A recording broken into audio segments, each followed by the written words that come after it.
This is the Lone Crater YouTube. We hope this video helps. You start by quickly confirming where your data lives and which fields are missing. Open a small sample of 50 to 200 rows so you can test without waiting. Once done, list the target columns and acceptable formats, for example ISO dates or numeric only. You'll run a basic scan to flag blanks, nulls, and obvious misformats. This immediate inventory tells you whether to impute, retrieve from source, or request re-export from the owner. You now run targeted detection. Search for nulls, empty strings, zeros, and common placeholders like n/a. Use joins against reference tables or keys to retrieve missing values from related records. This recovers many entries quickly.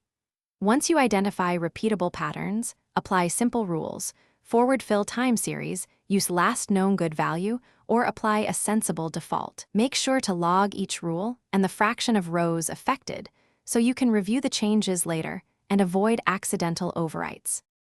You finish by validating everything. Compare distributions and row counts before and after fixes, and inspect random samples to ensure quality. Once done, document each decision, the percent of data filled, and any remaining unknowns so stakeholders can accept the dataset. If things go wrong, check the usual suspects: incorrect parsing rules, mismatched keys on joins, or a bad source export. Rerun the sample checks after each fix, and keep a rollback copy to recover from mistakes. Thanks for watching. Consider subscribing if we helped you.